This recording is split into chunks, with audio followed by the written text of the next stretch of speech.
stand by for action.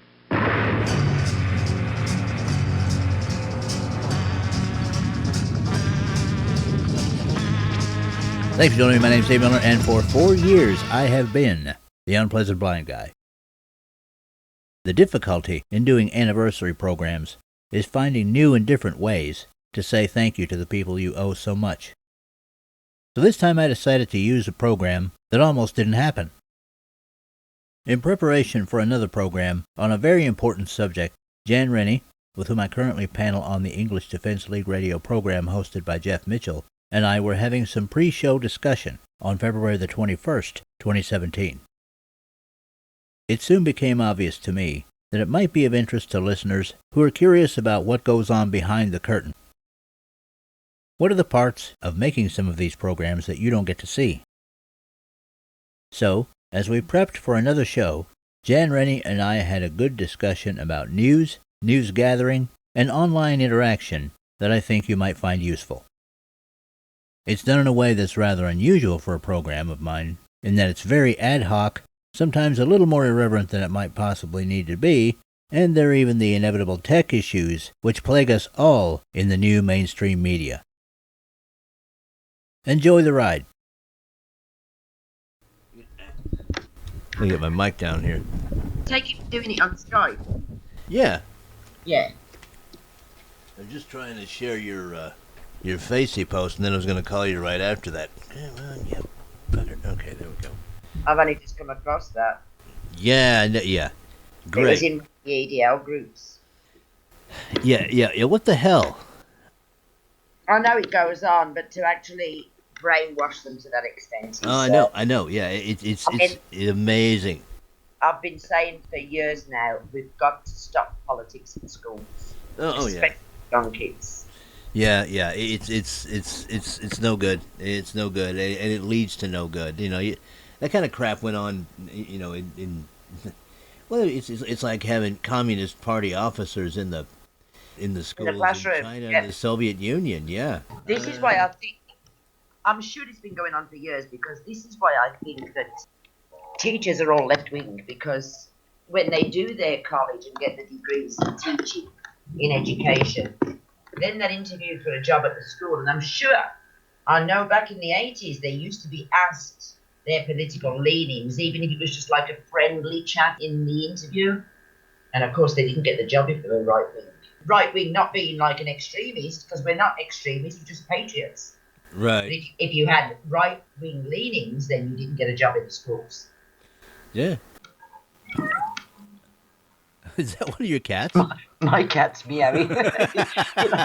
You'll have to scrub that out. I may leave that in. Here, pussy. Hey, careful, that's my line. Anyway, I better not leave that in. You can leave that in. I'll either lose listeners or gain them. I don't know which. But anyway, let me try this again.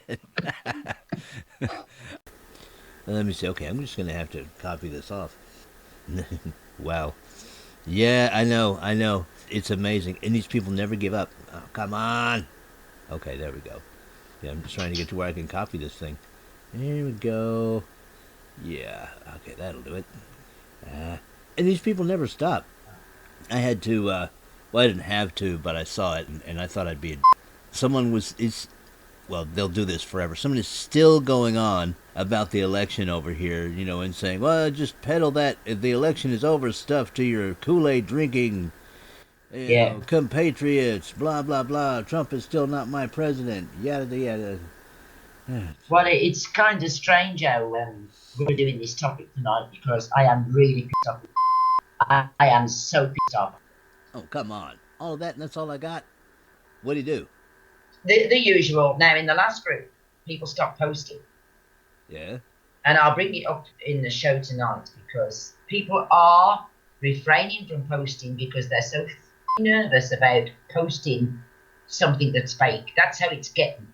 Stop pointing out to people that what they're posting is fake, or even worse, posting something that's old. If it's relevant to what's going on at the moment, it's an old post, with a reference to what's going on at the moment, it doesn't matter if it's an old post. Well, exactly. Nobody appointed him Facebook editor. That's what an editor does. If you're working at like a metro desk in a newspaper and you bring a story to an editor, they're the ones that decide, okay, all right, there was a, okay, let's say, there was a strangulation murder last night. Okay, you got the facts and everything. Fill the story out with, how many other strangulation murders were there in the past 10 years? Yeah, I mean, where would we be if we didn't refer to serial murders with the past victims? You know what? You know what's wild, Jan? The last show I just did, and I should have let you listen to it, was called Armor, because it talked about how that advertising firm was hired in the UK, and about how name calling and things of that nature are going to be used against us, and all of this. This is the same kind of thing. This is the same kind of thing. You have these people online, and I call the people in these chat room groups and things like this queen bees and old farts. And they've been around forever, and they think that gives them some kind of privilege. Yeah. And they think that they have the right to be everybody else's net cop. And you have to step on them like bugs. I've had more than one fight with people like this. What I'm seeing, we really should wait for the show for this, but what I'm seeing is patriots attacking patriots. Say again? Patriots attacking patriots. And this is exactly what the leftists and the liars want to happen. People are getting afraid to post in case it's fake because they don't know what to look for, and mistakes do slip through. I'm watching patriots attacking patriots over fake news. It's crazy. Well, it's for us to give them examples of what to post. Posting from places that we trust, and then they can begin looking at those and deciding for themselves what's relevant and what isn't. Because I always tell people, be careful of the stuff you post. A lot of stuff out there is fake. Research it before you post it. But don't be afraid to do the research. If you see something, check it out. Don't just go, well, that's just too outrageous. That couldn't happen now. We're in the time of outrageous. I mean, when you have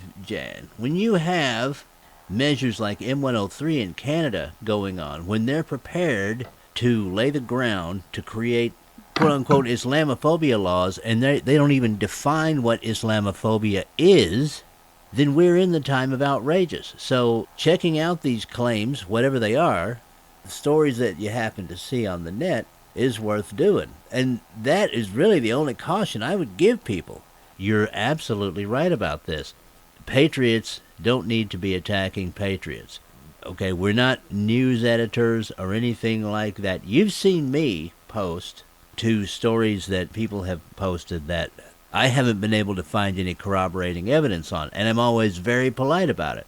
I'm always like, look, I'd like for this to be true, but I can't find any corroborating evidence on it. And that's the way it should be approached. This is how I'm starting to. If I see something and I'm not sure about it, and I do some research and I'm still not sure, I will put above the post, I hope this isn't fake bots, or words to that effect. But one guy put a guideline up yesterday, and he's actually got it at the beginning of his group. I don't know whether I'd go as far as to do that, because it's kind of, you will do it my way or no way. It's got fake news edition. Number 1, big red flags for fake news. Example, all caps, or obviously photoshopped pictures. 2, a lot of pop-ups and banner ads. Good sign the story is pure clickbait. 3, check the domain. Fake sites often add co to trusted brands to steal their luster. Think abcnews.com.co. 4, if you land on an unknown site, check its about page, then Google it with the word fake and see what comes up. 5, if a story offers links, follow them. Garbage leads to worse garbage. No links, quotes or references, another telltale sign. 6, verify an unlikely story by finding a reputable outlet reporting the same thing. 7, check the date. Social media often resurrects outdated stories. 8, read past headlines. Often they bear no resemblance to what lies beneath. 9, photos may be misidentified and dated. Use reverse image search engine like TinEye to see where an image really comes from. 10, gut check. If a story makes you angry, it's probably designed that way. 11, finally, if you're not sure it's true, don't share it. Well, that's kind of not a bad guideline, but No, it isn't. we're working on news feeds and getting things out there. And sometimes it's a case of, oh, let me get this in first kind of attitude. Some. Mm-hmm. Yeah. Because, yeah. It goes back to the old NASA mentality, go fever, let's get it done, and let's get it done now. And yes, as you say, it's like the old newspapers who wanted to get the scoop out. They wanted to get the story out there first. I think that's mostly based on ego. I like this guy's guidelines, I have to say, although I'd put one more in, which is, if you can, check it out yourself, which is what I did, and listeners can refer back to that, which is what I did on that story about that small town in South Dakota and that incident where that woman was sexually assaulted. I actually called that sheriff's department and found out that the story was true because I could find no other corroborating evidence. Sometimes you have to do the reporter's legwork, but it's worth doing. Now, I got to ask, I'd actually like to give this guy a bit of a kudo for that because it's not bad. What's this fellow's name? I'll give you his link. Save me saying it over the air, but I'll give you his link. I'll also download the picture for you because it is in picture form. Oh, okay. All right, well, cool. So really, we don't even know whether he created it. So yeah, that's probably a good idea there. I would assume he created it. Is that kind of person. When I think about what he does do, he probably would have created it, yes. Oh, no, it's not bad at all. There's quite a bit. I mean, it is escalating, this fake news. I mean, for one today, breaking, Vladimir Putin has been arrested in Florida. Right, yeah. And it's by Open Mind magazine, but when you click on it, which I did just out of curiosity because I knew it was all BS. Right. There's a picture and a news report of a guy who has been arrested, but it's not our Vladimir Putin. It is another guy who lives, where does he live? In Florida. Well, and it might even be a guy named Vladimir Putin. Yeah. I mean, the Russian president isn't the only Vladimir Putin on Earth. This post has actually got, I don't know even whether the post is an actual charge sheet from the police in Florida. Yeah. But his photograph's there, his name and his charge number and what he's been charged with. Trespassing, right. Structure of conveyance. But that's all we do know. But, that's a clickbait. That's definitely a clickbait. Oh, sure.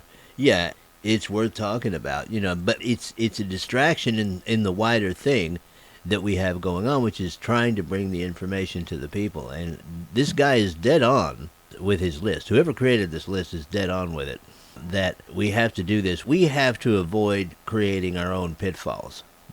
And there's a lot of enthusiasm out there, as you know. Yep. And it can be its own problem.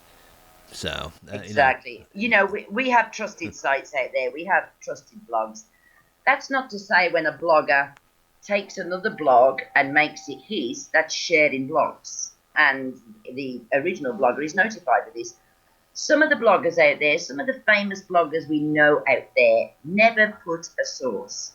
Now, when I was blogging, I put a source at the bottom of the page that you could click on to go to the original article. And everyone should really do that, but they're not doing it. They like to make out it's their story, that they've been out in the streets and got the story and been the investigator. Not so. Put the link of the original source in the bottom of your blog. Exactly, right. I try to do that every time. Listeners know that they can go to UBG Contact on Twitter and get my source links. I put them out every time so that they know where to go. It's self-protection. It is self-protection. It is. It is. So anyway, what I found today, which is Gateway Pundits, always found them reliable, is the WikiLeaks list of 65 MSM reporters who had a meeting and coordinating offline with top Hillary Clinton advisors. Who to trust, or should I say this is a list of who not to trust, with stories from the ABC, CNN, CBS, Politico. There's another one. I've used Politico in the past. I have. Anyway, A few of the journalists meeting offline with Hillary advisors. Thanks to WikiLeaks, we now know that at least 65 mainstream reporters were working closely with the Clinton campaign in this election year. They were invited to top elitist dinners with Hillary Clinton campaign chairman John Podesta and chief campaign strategist Joel Benenson. No Fox News reporters made it to the list. At least 38 top national reporters attended a different dinner at John Podesta's house in April 2015. The Clinton campaign sent out invites to New York reporters in April 2015 for their off-the-record meeting on how to sell Hillary Clinton to the public. I can give you the link for that. Sure. Later, Dave. Yeah, go ahead. I mean, now a lot of people will say, though, that this is done by the candidates. Usually they have these because they want to sell themselves to the press. Usually the way it's properly done is that a spectrum of reporters are invited to meet the candidate and to talk about the candidate's issues and what they're going to be pushing. We've seen this in a number of election cycles, so this isn't unusual. What is unusual, though, is that only, it appears, leftist reporters were invited to these, and it showed. It showed in the 2016 election.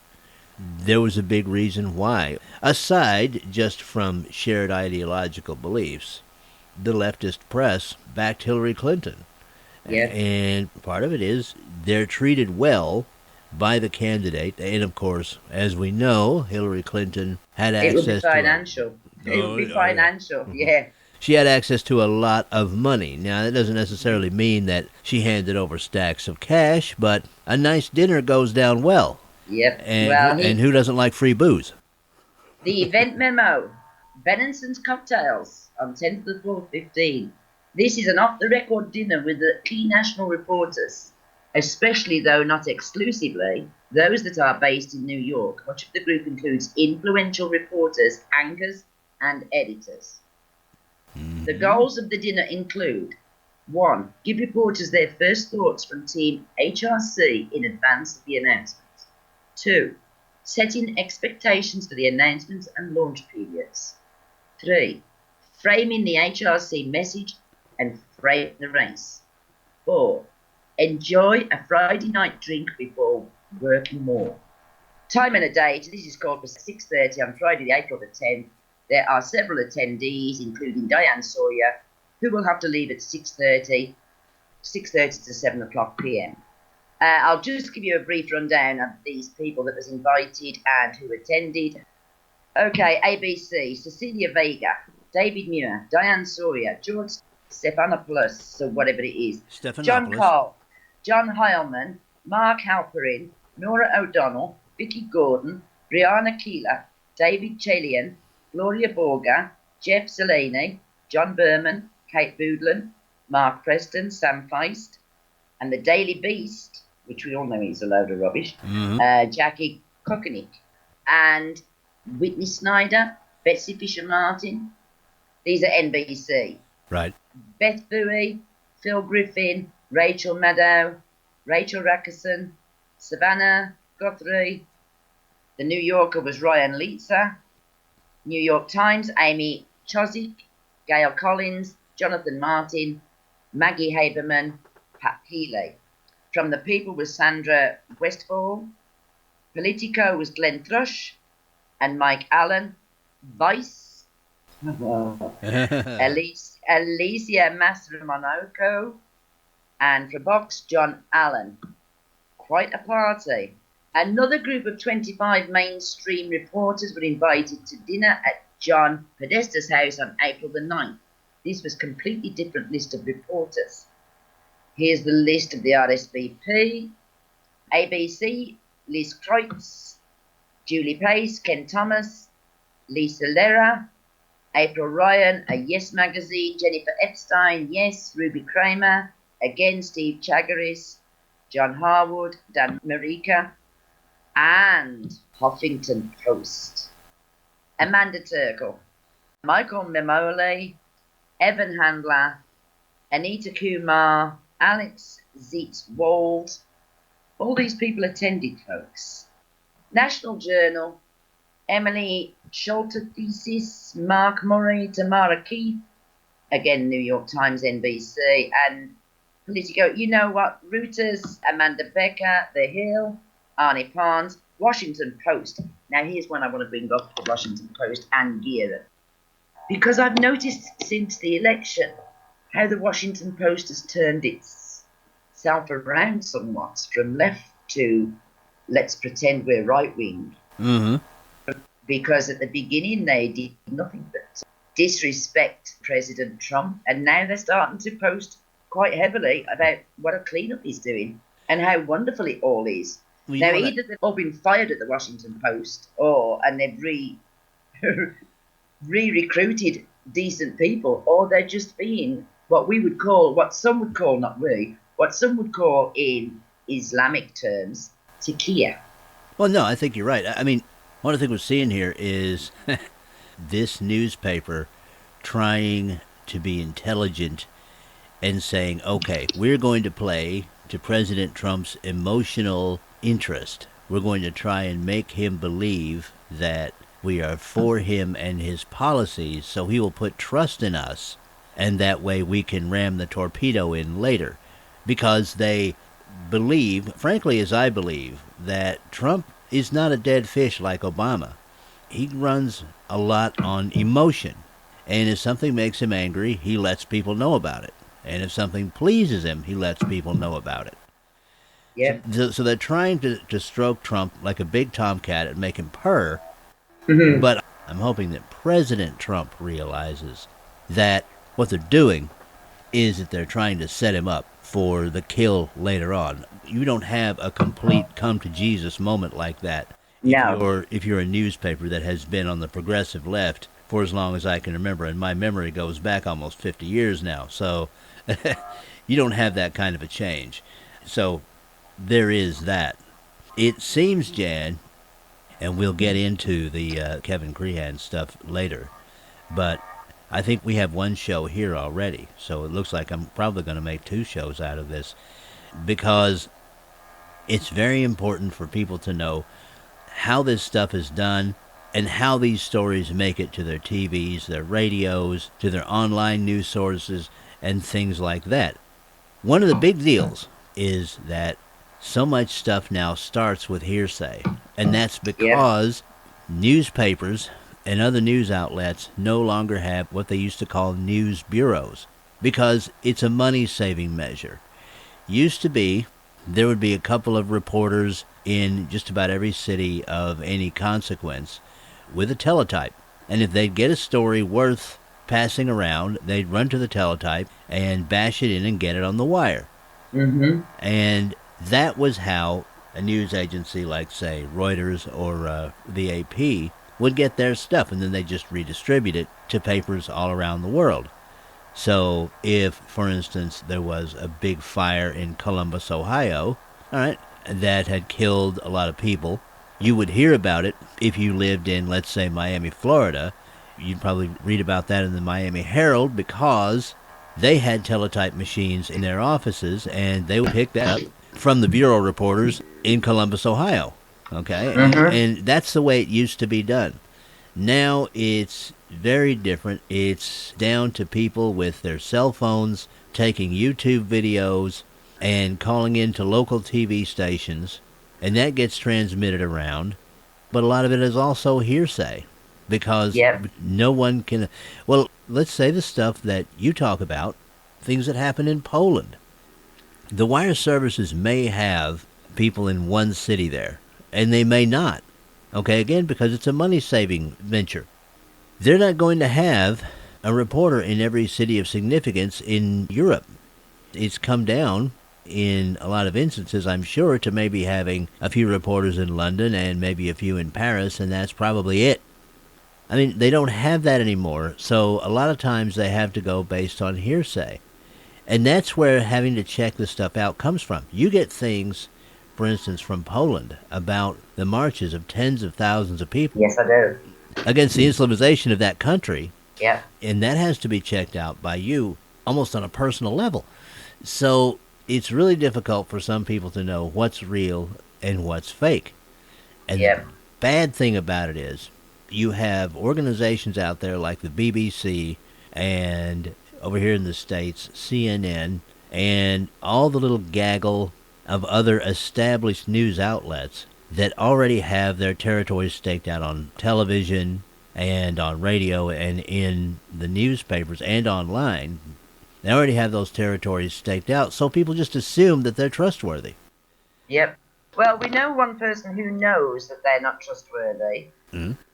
Finishing off that report with the amount of 65 mainstream media reporters were very chummy Right. with the Hillary campaign. And most of them, especially Glenn Thrush, were sending Hillary Clinton's campaign articles before they were ever printed. Now, we have witnessed the lies and the treachery that came out of the post during her campaign, so she must have sanctioned so many of them. Now, well, she's not president, but just imagine having a president, again, who sanctioned lies and cover-ups. I'm just so thankful that we've got President Trump, who won't do this for nobody. No amount of money, no amount of... Well, Trump doesn't need He doesn't money. need to do it. No, but then neither does she. Well, no, she doesn't. But for her, it's countering a game. It would have been Hillary Clinton as president.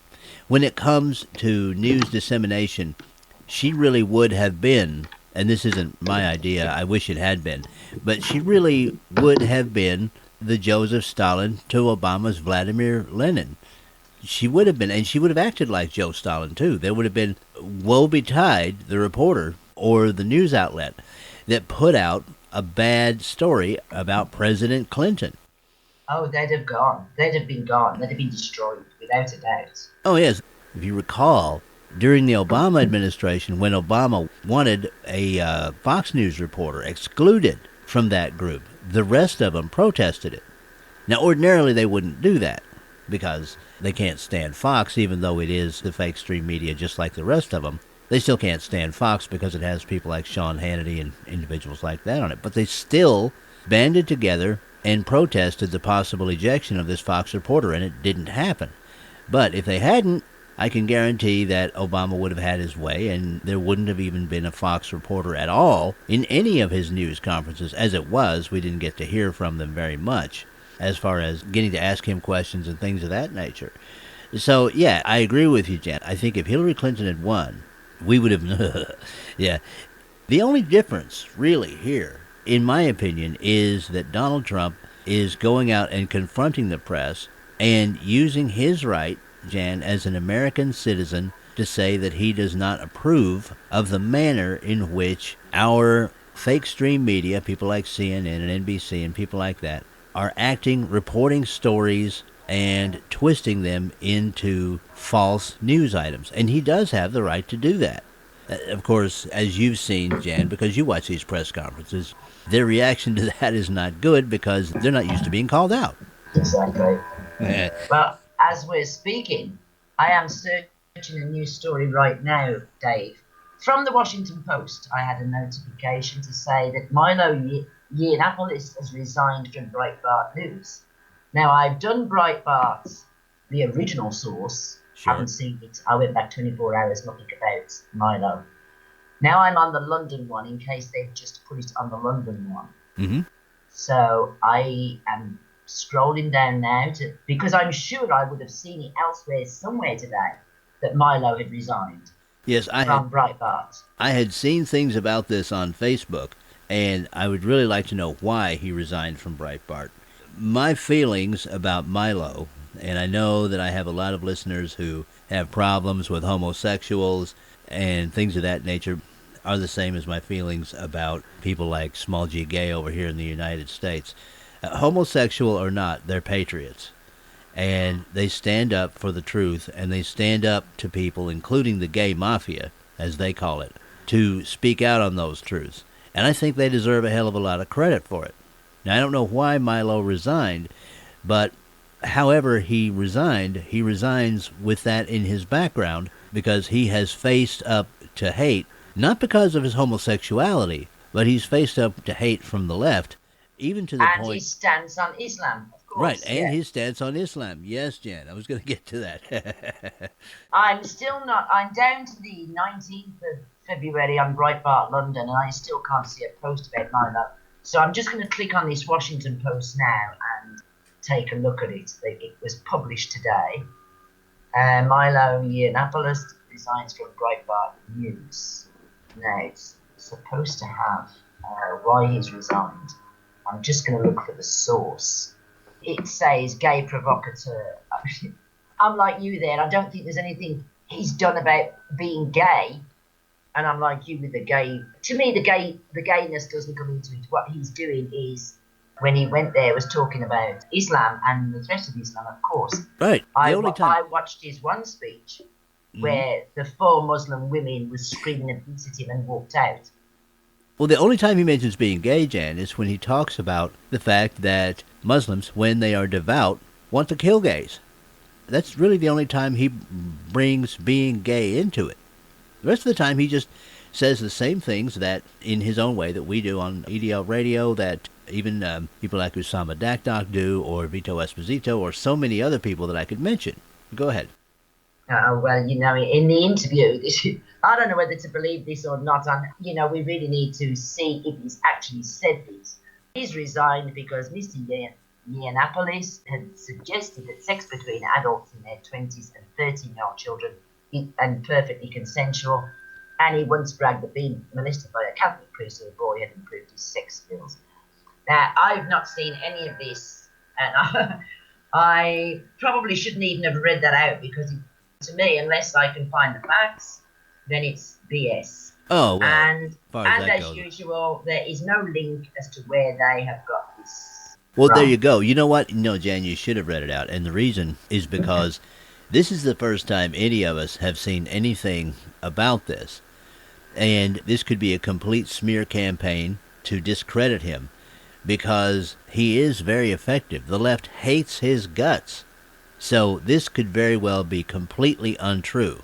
Now, if it is true, then that's another thing. But this could be very well completely untrue, and it could be a smear to get Milo out of the way.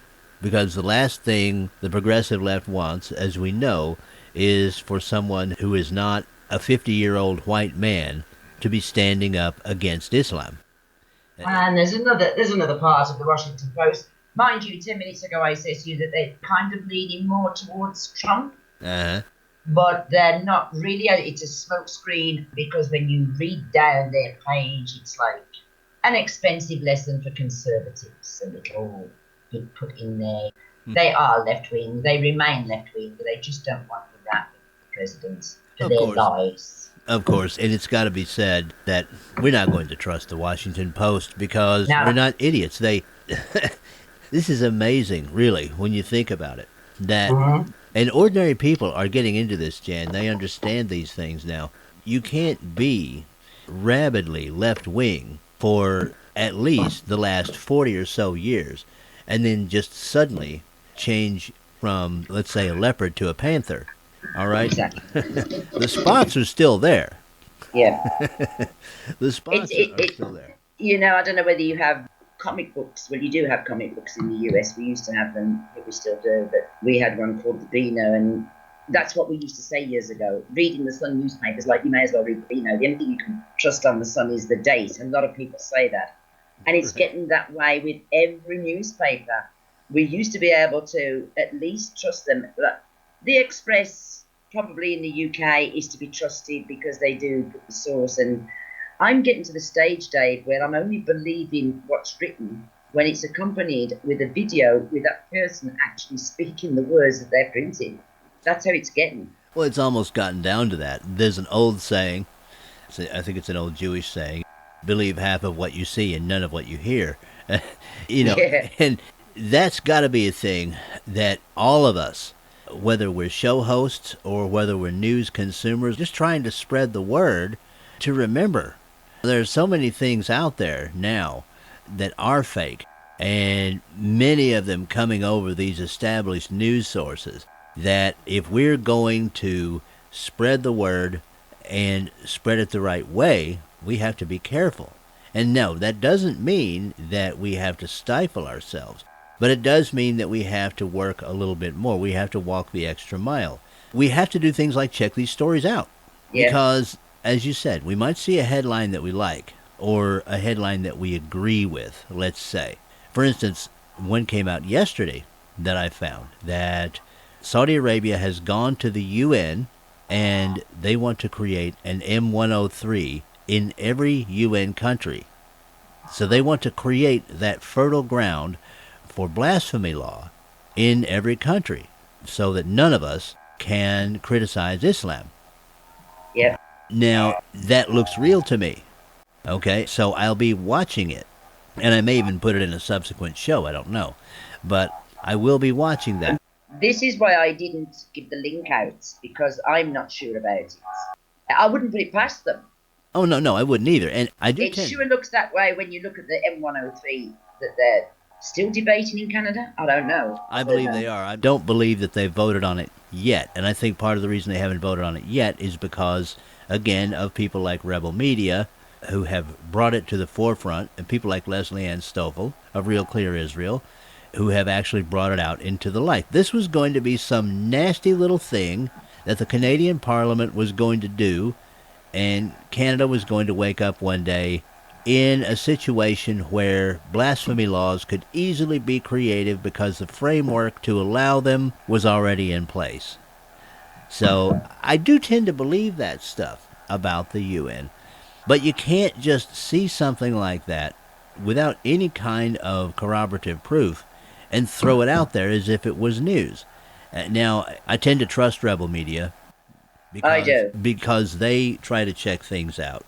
And I saw the video, Jan, with Pamela Geller, but I want a little bit more. I want a little bit more before I begin to comment on this. And all I will say at this point is that it is extremely disturbing and that people in all of our countries have to energize our base and make sure that our countries do not welcome any M103 style measures. And I'll leave it at that, because that is being a careful commentator, or as Jeff Mitchell says, a careful citizen journalist. I feel like I'm a citizen journalist only when I do things like I did with that story that's in my show Uncovered, which was, again, call the source and find out if a story is real. That's when, in my opinion, you're a citizen journalist. Otherwise, we're just commentators, which is fine, because the things that you do, Jan, and the things that others do, like Gadi Edelman of America Akbar, the things that we all do when we find these stories and comment on them and give people the implications is valuable. All right? So commentary is valuable, but you have to have a good source from which to comment. Because I can sit here all day and say Islam is bad, but if I don't have access to the Islamic texts, and if I can't point to them and say this is what these people are following to make them do these awful things, then what I'm saying, frankly, is so much poop gas, right? Mm-hmm. Yeah, I've just found Milo resigns from Breitbart. Let's have a look at this, because it is Breitbart that's posted. Okay. I didn't find it on their page. It's been swanning around somewhere. Let's see what he did say. Milo Yiannopoulos announced at a Tuesday New York City press conference his decision to resign as Breitbart's tech editor. There is a video. Breitbart News has stood by me when others caved, said Yiannopoulos. They have allowed me to carry conservative and libertarian ideas to communities that would otherwise never have heard them. They have been a significant factor in my success. I'm grateful for that freedom and for the friendships I forged there. Milo continued, I would be wrong to allow my pure choice of words to detract from my colleagues' important reporting. So today I am resigning from Breitbart, effective immediately. This decision is mine alone. Milo added, when your friends have done right by you and you do right by them, for me now, that means stepping aside so my colleagues at Breitbart can get back to the great work they do. Milo, in a bold voice, has sparked much-needed debate on important cultural topics confronting universities, the LGBT community, the press and the tech industry. Milo notified us this morning of his decision to resign as editor of Breitbart Tech, and we accepted his resignation. So there was nothing about priests or anything. That might have just been an add-on. That's possible. And Yeah. very possibly, and this is only speculation again, it could be that they were about to encounter a poop storm of a lot of these phony accusations. And even phony accusations about the guy Can destroy you. Right, they Yep. can. They can wind up becoming a distraction. Everything that he says when he goes on his talks is great. Okay, but if all anybody is asking him about is priests and gay porn and things like that, then he's not going to be able to get the message out. He will be less effective. And I think he knows it. And honestly, from my part, it's a shame to see him go if I'm right. Yeah. Yeah, they can destroy. It's okay saying in hindsight, but if he was asked questions and cornered, that he, because he's a truthful person, put his foot in it, so to speak, then, and he's a youngster, so an older person would probably say no comments, no comment, no comment. Right. And that's possible, yeah. Possible that in his younger days, he did some things. We know that young people do stupid things. I mean, when you and I and Jeff Mitchell talk, we do talk. We sure have done some stupid things. Yeah, all of us have. A lot of times we had fun doing them, but they still weren't exactly the proprietal things, if you know what I mean. So this could be true of Milo, but the thing is, it becomes a distraction now when he's trying to share out the truth. Yeah. And I think that was a very classy letter of resignation, and Yes. I wish him well. Whatever happens, I wish him well. That right there, though, listeners, shows you what can happen when a good commentator goes out there and starts telling the truth. Another one would be Bill Cosby. Now, his reputation has been absolutely ruined by all these rape accusations and allegations, and whether they're true or not, we don't know. But our societies take rape seriously. So Cosby had to go off of a tour that he was doing years ago, talking about how responsibility had to return to the black community. Not necessarily promoting conservatism, but promoting conservatism of a kind in the black community to the raising of their children, to the education of their children, and things of that nature.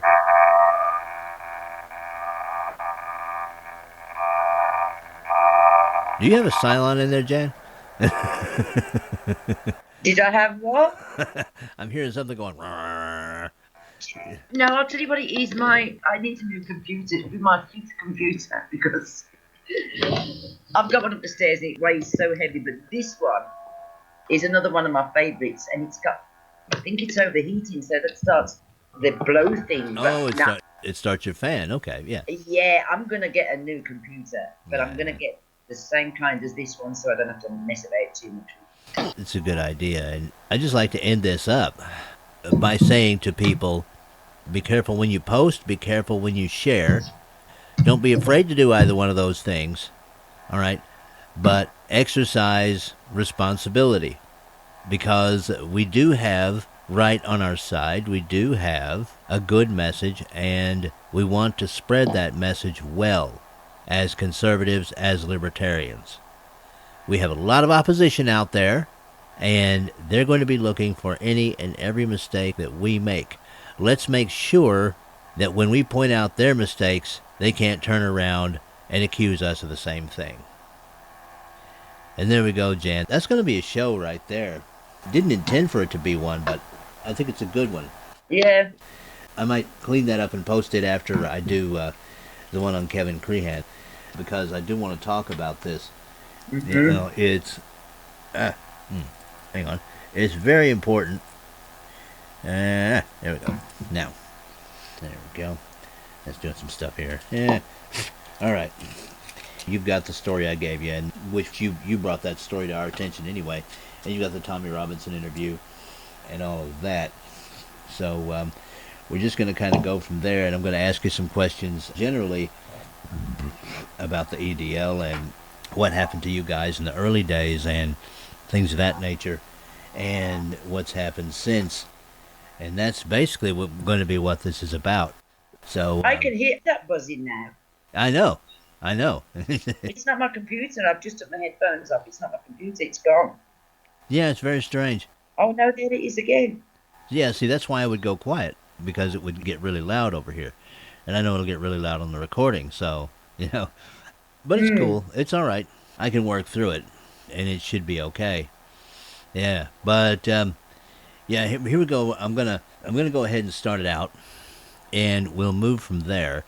I'm gonna read the story from the Mail Online about Kevin Crehan and things like that, and that's gonna be after we do a little bit of talk and things like that. So yeah. Though none of us will ever be infallible, I pledge to you that if I do make a mistake in reporting or posting, I'll be honest about it and come back and correct it. At this time, 48 plus years of political and sociological self-study have become 48 months of service as the Unpleasant Blind Guy. Thank you all for helping to make that happen. I appreciate each and every one of you. Thank you for listening. With God's help, on to a 5th successful year, and may your God go with you. Goodbye. The Unpleasant Blind Guy is copyright 2017. Anno Domini.